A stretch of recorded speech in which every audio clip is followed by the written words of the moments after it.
And good evening, ladies and gentlemen, children and others. This is Tom Gibson, your host for Nye County this evening.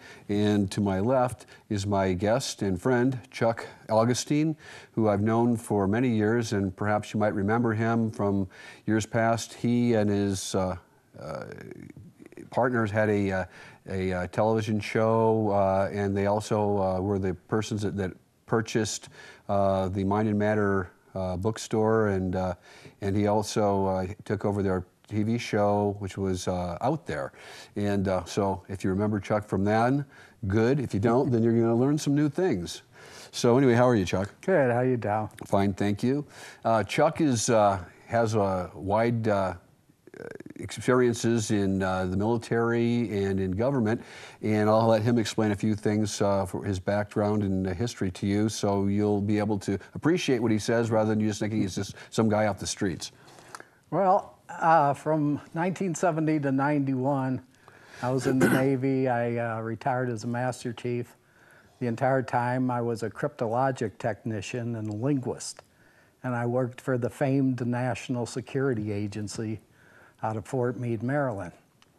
And of course, the opinions of most Americans now is that they're our enemy. They're the ones after our personal privacy, et cetera, et cetera. And of course, in reality, there's much more to the story, as there is with everything. And I mean everything. I can't say I know it all by any means. In fact, the more I study and research and do all this analysis that I love to do, the more convinced I am of how little any of us know. We pretty much accept what we're told depending on what channel we watch. If we're on the right side, we watch Fox, and we believe wholeheartedly we're being told the truth. And if we're on the left, liberal side, we might watch CNN or some other channel or some other website now, which tells us a whole different story. And how do we know what's right or what in between is right? And that, in a way, is the mystery of life, is do we know anything? And that's about all I can say is I don't know a whole lot, but neither do any of you. Now, when it comes to, you brought up the issue of the press historically, I'm talking about back in the time of the Revolutionary War up through even the early 20th century, was not intended in its purpose to be a in other words, they take sides, and they always have taken sides, and they weren't supposed to be objective. It wasn't their intent to be objective. Their intent was to bring forth the ideas that they wanted to bring forth. But in the 20th century, things changed, and the newspapers, the radios, and the television media, their function became actually as truth tellers, or at least that was supposed to be what happened. Yeah. And then that changed back to what it really is. So what you really need to do is I mean, what I do, I watch a lot of news, but I don't watch a lot of broadcast news. I go online and I look at all the different programs. I look at programs out of Israel. I look at the programs out of Russia. I love Pravda because you get to see how the Russian side of things is. I've looked and I mix it up. I'll look over in the Far East. I'll look at the Japanese and Chinese. And when you compare that to the things that you're watching in America, it's not totally different, but there's a complete different spin on it anyway. And I encourage people to do that, because if we're all going to be misinformed, but it's better to be misinformed to a lesser degree. Absolutely. And it's funny because in a way we're all searching for the meaning of life, I think, whether it be spiritual or otherwise. And the longer I live, the more convinced, or the more I am more or less pushed to learn as much as possible. And when I say learn, it's gather as many facts, go through the so-called facts to determine which are true and which are not, or which are half true, and come to my own conclusion. In other words, not parrot one philosophy or one political party, one candidate. It's ludicrous to do that because they're obviously lying to us constantly. I mean, from the stock market to everything else, healthcare, you name it. All that happens is we're told one thing and it turns out to be totally the opposite. And I know in the intelligence world, when I was back, I retired, like I said, in '91. And to me, it was a lot more sane back then, even though it was insane. And what NSA would come up with would differ 180 degrees from what like CIA would come up with. So you'd go, what do they know that we don't? Or vice versa. And then who knows what the political side is going to push? In other words, it's an agenda. It's not the truth. It's not the facts. We don't know the truth. We don't know the facts.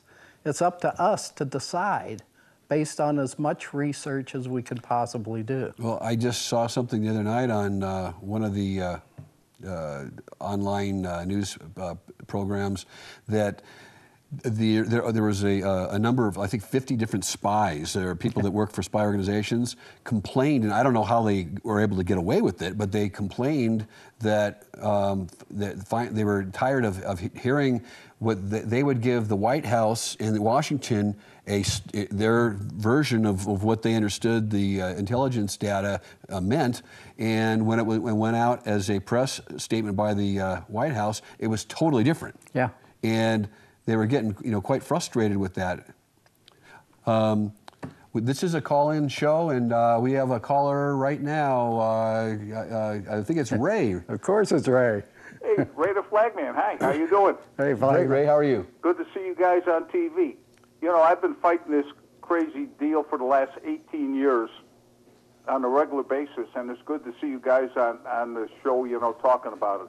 I'm glad it's a call-in show, too. I hate to see these recorded in advance, and then you really can't get involved with it.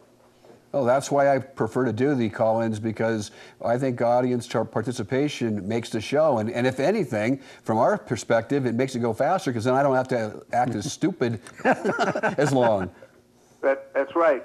And, as far as the court deals, I mean, that's what I participate in, basically. For the last 13 years, I've been a regular observer in the courthouse, in the courtrooms.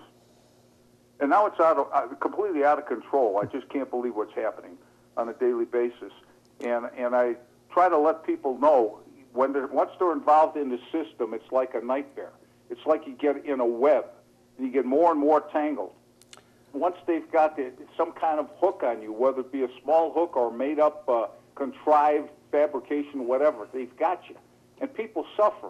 Every morning you get up, you suffer. I know when I got 25 days contempt of court for not getting the tigers off of the property, I know the feeling. You get up and you're saying, I'm going to do 25 days, but I'm doing the right thing. I'm doing the right thing. I'm going to save these tigers, which eventually happened. We got the permit and everything else. But my experience has been, I've been watching people for the last 13 years go through this, and now I know personally that feeling when you get up in the morning, and it's horrible, and it's got to stop. We got to put a stop to it. The essence of all freedom is the legal right to be left alone, and they don't leave us alone. They keep hammering us like monkeys in a cage, poking us with sticks every day, and wondering why that we get a little pissed at them.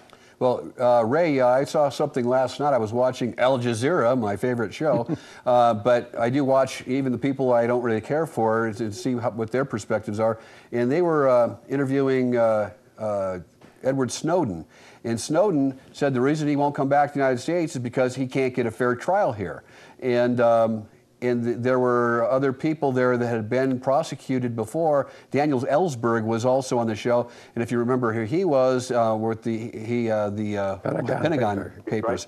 Right. And Ellsberg, he was how frustrating it was for him because he wasn't allowed. He and his attorneys weren't allowed to proffer his defense because it wasn't deemed relevant because the way he was charged under the espionage charge. What his defense wasn't considered to be legally relevant, and the one bright spot there though is that Ellsberg's case was dismissed because the judge found that the government had committed gross misconduct.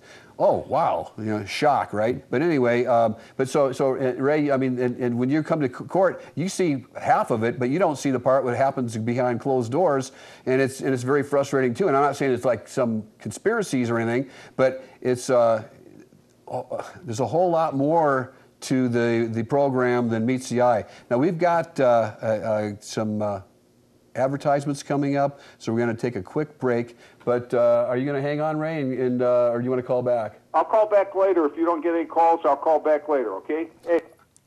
Yes, thanks, Ray. Hey, Ray, by the way, did you notice my court observer?